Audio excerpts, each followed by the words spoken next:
उन्हाळी वाळवणाच्या पदार्थांमध्ये कुरडईप्रमाणेच आणखीन एक महत्त्वाचा पदार्थ म्हणजे उडदाचे पापड. पापड चांगले होण्यासाठी त्याचं पीठ आधी परफेक्ट तयार करावं लागतं. परंतु हे पीठ जर व्यवस्थित तयार नाही ना झालं तर हे पापड लाटताना चिकटतात, फाटतात, सुकताना ते चिरटतात आणि फोल्डही होतात.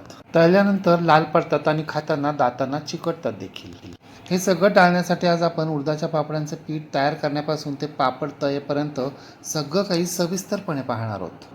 व्हिडिओच्या सुरुवातीपासून शेवटपर्यंत नेहमीप्रमाणे भरपूर साऱ्या टिप्स आणि ट्रिक्स सांगितलेल्या आहेत. त्यामुळे व्हिडिओ स्किप न करता शेवटपर्यंत नक्की पहा. चला तर पाहूया खमंग कुरकुरीत उडदाचे पापड.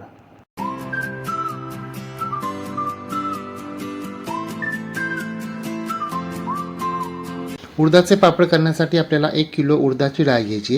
ही डाळ आपल्याला निवडून साफ करून स्वच्छ करून घ्यायची आहे. डाळ दीर्घकाळ टिकावी म्हणून मार्केटमध्ये यांना काही केमिकल पावडर लावलेले असतात. हे पहा, या पावडर हातांना कशा लागत आहेत म्हणून काय करायचं, एक स्वच्छ सुती कापड ओलं करून घ्यायचं, ते घट्ट पिळायचं आणि घट्ट पिळल्यानंतर ही डाळ या कापडावर घालायची आणि अगदी हलक्या हातानं स्वच्छ पुसून घ्यायची.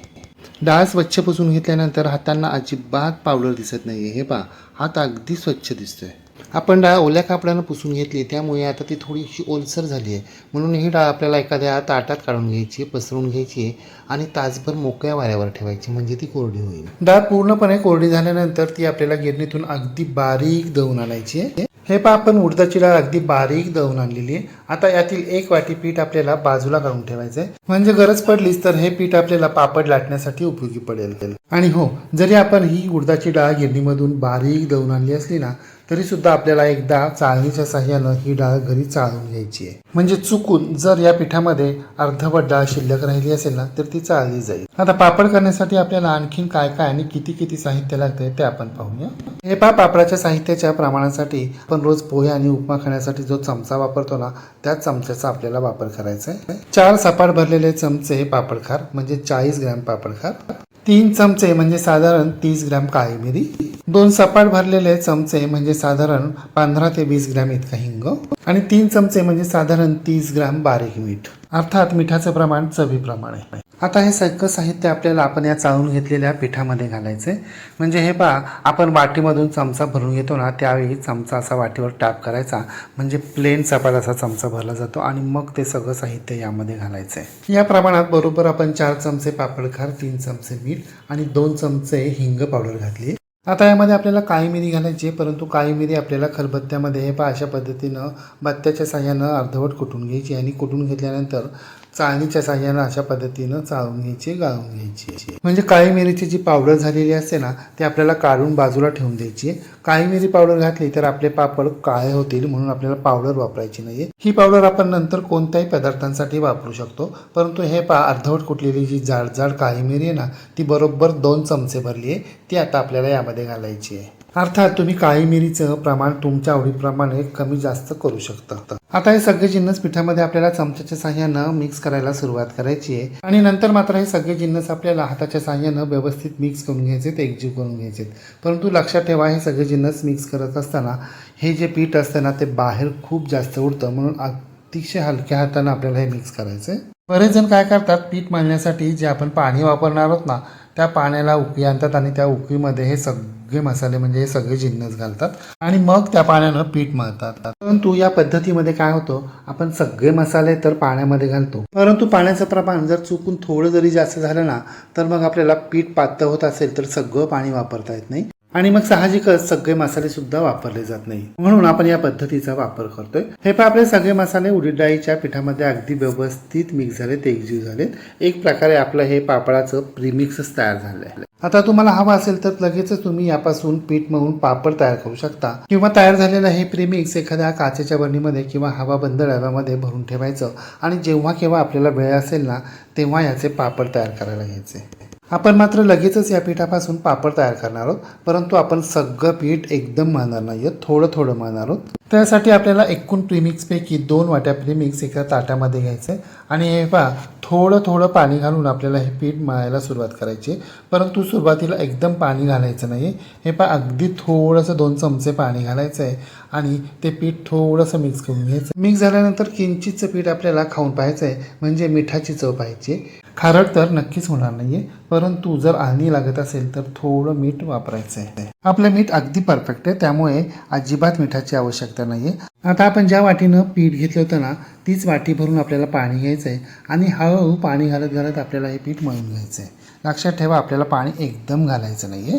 हो, आणखीन एक गोष्ट सांगायची राहिली, ज्या ताटामध्ये आपण पीठ मळायला घेणार आहोत ना, त्या ताटाला आणि हाताला थोडंसं तेल लावून घ्यायचं आहे. कारण उडीद डाळीचं पीठ चिकट असल्यानं ताटाला आणि हाताला चिकटेल आणि मग पीठ मळण्यासाठी थोडासा त्रास होईल. हे पण आपलं सगळं पीठ अगदी व्यवस्थित मळलं गेलेलं आहे. एवढं पीठ मळण्यासाठी जवळपास मला 15 मिनिटं लागली आहेत आणि 2 वाटी पीठ मळण्यासाठी जवळपास पाऊण ते 1 वाटीच्या आसपास पाणी लागले. आणि पीठ मळण्यासाठी मी मध्ये एकदा चमचाभर तेलाचा वापर केला आहे. हो, आणि महत्त्वाचं म्हणजे पीठ आपल्याला अजिबात सैलसर मळायचं नाहीये. आपण पुरी करण्यासाठी ज्या पद्धतीची घट्ट कणिक मळतो ना, त्यापेक्षा सुद्धा घट्ट कणिक आपल्याला मळून घ्यायची आहे. आपल्याला जशी हवी तशी अगदी घट्टसर कणिक मळून झाली आहे. आता यावर अर्धा चमचा तेल घालायचं आहे आणि पुन्हा एकदा ही कणिक आपल्याला अगदी अर्धा मिनिट मळून घ्यायची आहे. आता एक प्लास्टिकची पिशवी घ्यायची. या पिशवीमध्ये आपण मळून घेतलेली पापडाची कणिक ठेवायची, व्यवस्थित गुंडाळून घ्यायची, झाकून घ्यायची आणि आता ही कणिक आपल्याला किमान 1 तासासाठी मुरण्यासाठी बाजूला ठेवून द्यायची. तुम्ही अगदी 2 तास, 3, 4, 4 तासही ठेवू शकता. आणि हे पीठ दळून आणल्यानंतर आपण 1 वाटी कोरडं पीठ बाजूला ठेवून दिलं होतं ना, त्या कोरड्या पिठामध्ये आपल्याला पापडाच्या कणकेचा गोळा घालून घ्यायचा आहे. पोपटावर सुद्धा थोडंसं कोरडं पीठ लावून घ्यायचं आहे. लाटण्याला सुद्धा थोडंसं कोरडं पीठ लावून घ्यायचं आहे आणि आता लाटण्याच्या साहाय्यानं हा गोळा आपल्याला लाटायला सुरुवात करायची, म्हणजे आपल्याला पापड लाटायला सुरुवात करायची.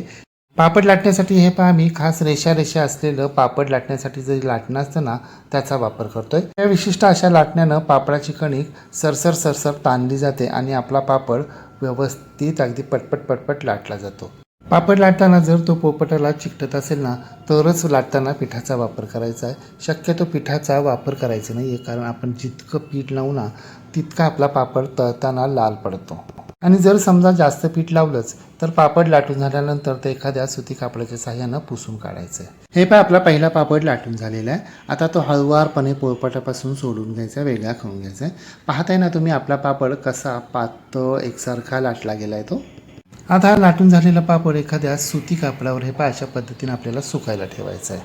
मी सुती कापडाचा वापर करतोय, तुम्ही प्लास्टिकचा पेपरही वापरू शकता. ही झाली पीठ लावून पापड लाटण्याची एक पद्धत. आता दुसऱ्या पद्धतीमध्ये हे पहा, पोळपाटावर थोडंसं तेल लावून घ्यायचं आहे आणि यावर आपल्याला एक प्लास्टिकचा पेपर ठेवायचा आहे, म्हणजे प्लास्टिकचा पेपर हलणार नाही, पोळपाटाला चिकटून राहील. आता पापडाच्या कणकेचा एक गोळा घ्यायचा. पापडाच्या कणकेला दोन्ही बाजूनी तेल लावून घ्यायचं आहे आणि लाटण्याच्या साहाय्याने हा पापड आपल्याला तेलावर लाटायला सुरुवात करायची. तेलावर लाटताना हे पहा, सुरुवातीलाच फक्त 1-2 वेळा लाटावं लागतं. नंतर मात्र आपल्याला हे पहा, ही गोळी आपल्याकडे अशा पद्धतीने लाटण्याच्या साहाय्यानं खेचत राहायची आहे, म्हणजे गोल गरगरीत असा पापड तयार होईल. एकदा निम्मा पापड लाटला गेला की नंतर ही गोळी आपल्याला कडेकडेनं खेचून घ्यायची. पाहताना तुम्ही आपला कसा गोल गरगरीत असा पापड तयार झाला आहे तो. पिठावर पापड लाटण्यापेक्षा अशा पद्धतीनं तेलावर लाटले ना, तर ते पटपट पटपट लाटले जातात. परंतु मग तेलावर लाटलेले पापड लवकर खराब होतात, म्हणून शक्यतो आपल्याला पिठावर लाटण्याचा प्रयत्न करायचा आहे. परंतु हे तेलावर लाटलेला पापड खूप पातळ असतो, त्यामुळे तो हाताने उचलता येत नाही. त्यामुळे अशा पद्धतीने तो आपल्याला लाटण्याच्या साहाय्याने उचलायचा आहे आणि हळुवारपणे आपल्याला तो कापडावर सुकत घालायचा आहे. इथून पुढील सगळे पापड आपल्याला अशा पद्धतीनंच लाटून घ्यायचे. हे आपण 2 वाट्या पिठाची कणिक तयार केली होती ना, तेवढेच आपले पापड लाटून झालेले आहेत. हे पापड लाटून झाल्यानंतर 2-3 तासानंतर अशा पद्धतीनं अर्धवट सुकतात आणि ते फोल्ड व्हायला लागतात. म्हणून हे सगळे पापड आपल्याला एकमेकांवर ओव्हरलॅप करायचे आणि अर्धा तास असेच ठेवून द्यायचे. एवढे पापड करता करता आता संध्याकाळ झाली. आता काही ऊन नाही आहे, म्हणून काय करायचं, एका कापडावर हे सगळे पापड अशा पद्धतीनं गोळा करून ठेवायचे.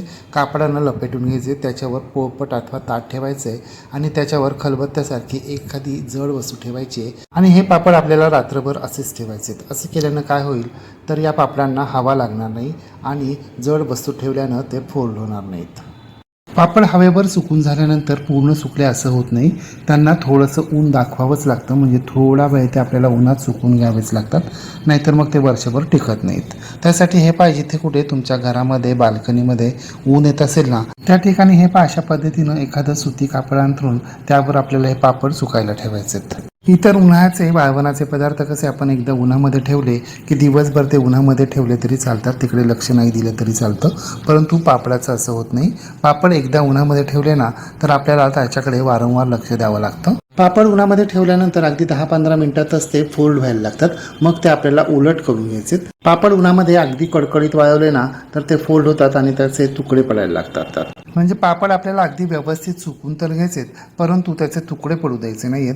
म्हणून एकदा का पापड उन्हामध्ये सुकायला घातले ना तर त्याच्याकडे वारंवार लक्ष द्यायचे, ते उलटपालट करून घ्यायचे आणि सुकून घ्यायचे. अर्थात उन्हाची तीव्रता किती आहे त्याच्यावर आपल्याला हे पापड उन्हात किती वेळ ठेवायचे ते ठरवायचे. फक्त ते कडकडीत वाळून फोल्ड होणार नाहीत, त्यांचे तुकडे पडणार नाहीत एवढं मात्र पाहायचंय. हे आपले सगळे पापड अगदी व्यवस्थित सुकलेत. आता ते तासाभरासाठी आपल्याला अशा प्रकारे एकमेकांवर ठेवायचे, म्हणजे ते फोल्ड होणार नाहीत, तुटणार नाहीत. पापड ओलसर असताना एकमेकांवर ठेवले असता ते एकमेकांना चिकटत होते, परंतु हे पहा आता मात्र ते अजिबात एकमेकांना चिकटत नाहीत. सगळे पापड वेगवेगळे झालेत. ते तयार झालेले हे पापड आपल्याला एखाद्या लाकडाच्या सुपामध्ये किंवा टोपल्यामध्ये काढून ठेवायचे आणि नंतर एका हवाबंद डब्यामध्ये भरून ठेवायचे. आता आपण पापड तळून देखील पाहूया. त्यासाठी आपल्याला गॅसवर कढईमध्ये तेल गरम करून घ्यायचे. तेल चांगलं गरम झालं की यामध्ये हळूवारपणे एक पापड सोडायचा आहे.